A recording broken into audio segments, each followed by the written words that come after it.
How you doing? This is Coach DeCarlo. Are you sick and tired of being sick and tired? Well, I'm finding that many of you are.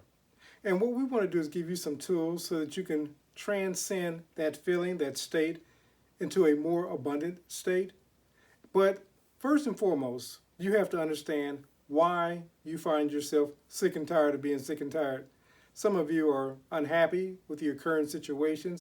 Others of you find yourself frustrated because you're not able to hold to the vision long enough to see its manifestation.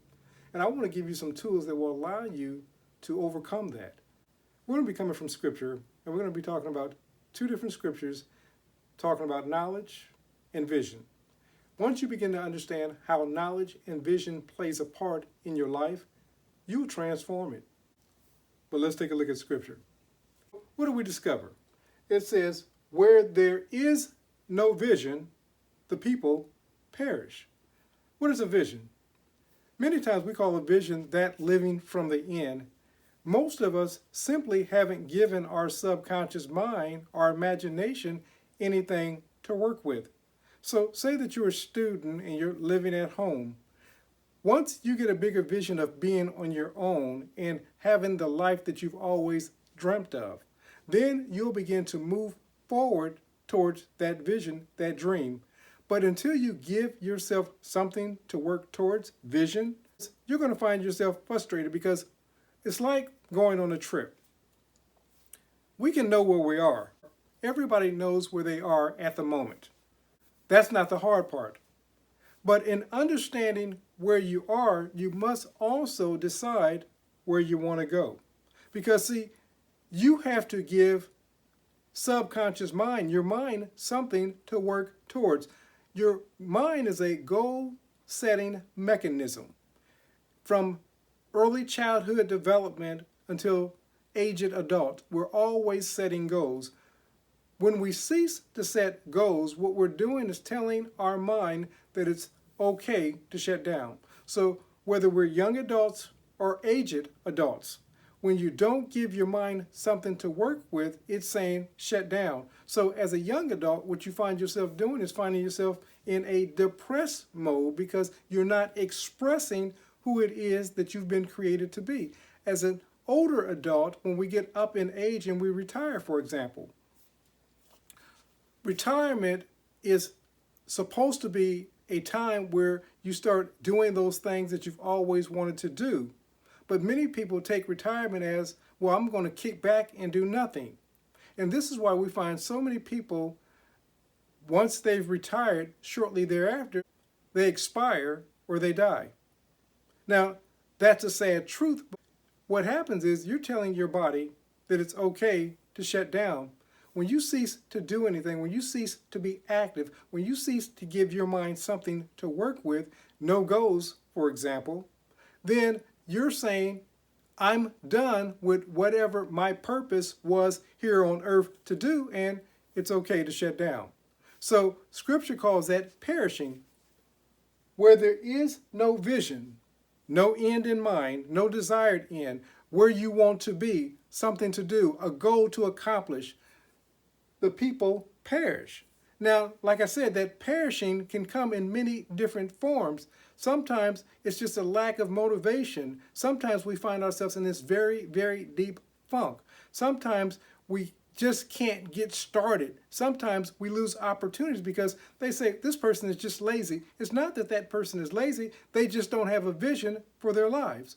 If you don't give your mind something to work towards, like for those who love shoes, sometimes the grandkids will come and they will say, Papa, I want a brand new pair of shoes. I said, well, what are you going to do to get that brand new pair of shoes?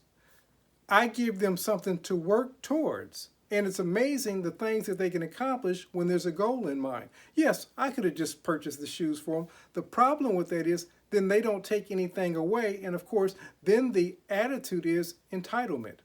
What I want them to understand is that they're creators. And as creators, they can create anything in their life that they desire. What about you, creator? Are you creating the life that you desire, or are you living a life that seems as though you're perishing? That's something that you'll have to decide for yourself. But I suggest to you, give yourself a goal. Give yourself something to work towards. When you begin living from that end, what's going to happen is life is going to mold itself, shape itself, form itself around you to begin to manifest that thing that you desire. Let's go on. It says, my people are destroyed for a lack of knowledge. This is what we're talking about today. We're trying to give you knowledge as to why you're not manifesting, why you're not fulfilling, why you're not focused and having the life that you desire. And like I stated earlier, the simple reason is this. You haven't given your subconscious mind anything to work towards. When you start giving yourself a list of goals, Jack Canfield said he has tens of thousands of goals, and he's accomplished many of the goals that he's put on his goal sheet.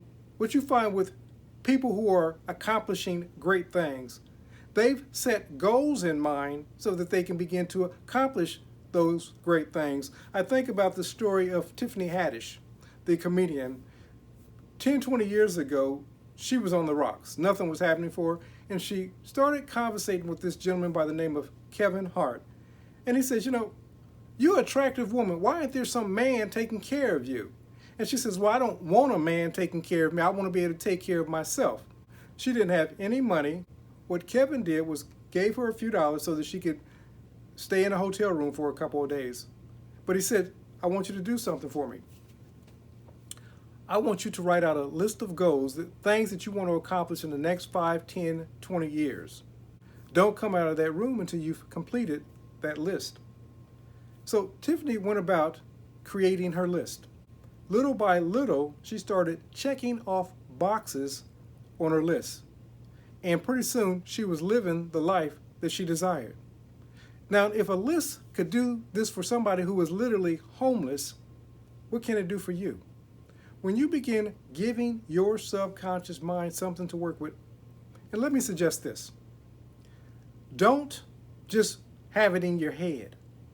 Get your smart device out, get a piece of paper out, create something that you can look at on a daily basis that will allow you to see your list in front of you.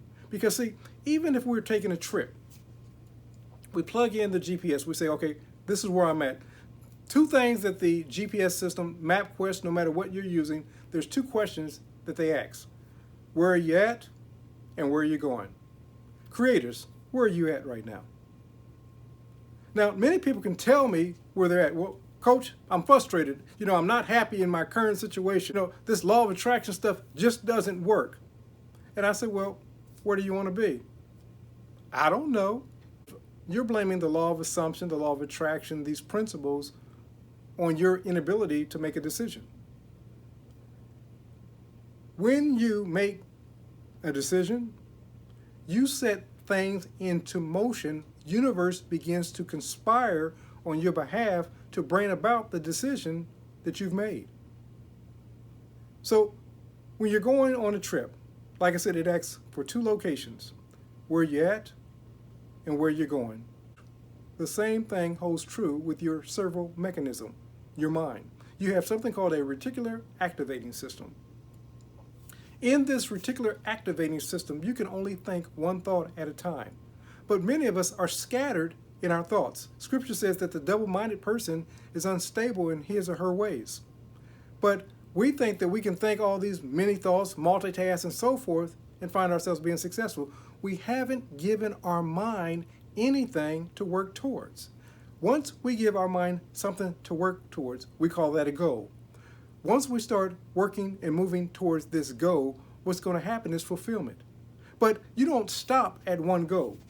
Then you build upon the next goal. You may have multiple goals, but you focus on one goal at a time as you're accomplishing. You check that off on your day. Then you work towards the next goal. A lot of times I like to have a to-do list. It's almost impossible for me to go to the store without one because, see, when I don't have a list, I'm all over the place. But when I have a list, I'm focused, I know why I'm there, and I know what I need to accomplish. I can also know that I've been successful in that list when I come home and I have everything that I've checked off on that list. What about you, creators? Are you able to find yourself checking off the desires that you say that you want to manifest? Recently, I worked with a client, and for 2 years, she was trying to get her mother from where she was to the United States. didn't know how this was going to manifest. Only thing she knew was that it was done. But the one thing that she had was determination. She stayed in the end in mind. Many of us get so scattered, and when things don't seem to be working out for us, we start focusing on something else. And then we say, then we start focusing on something else. Then we start focusing on something, and we say, this stuff doesn't work. The stuff is doing exactly what it's supposed to do. It's you who are the director of your thinking. And if your thinking is scattered, you're going to get scattered results. So what am I saying to you, creators? That where there is no vision, where you have no goals, when you have no end in mind, your desires are going to perish.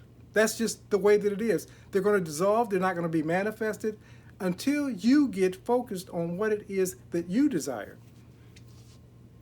My people are destroyed for lack of knowledge. You have the knowledge now. You have the insights. But I want to go back also to Proverbs 29:18 on the latter part. It says this: but she that keeps the law is blessed or happy.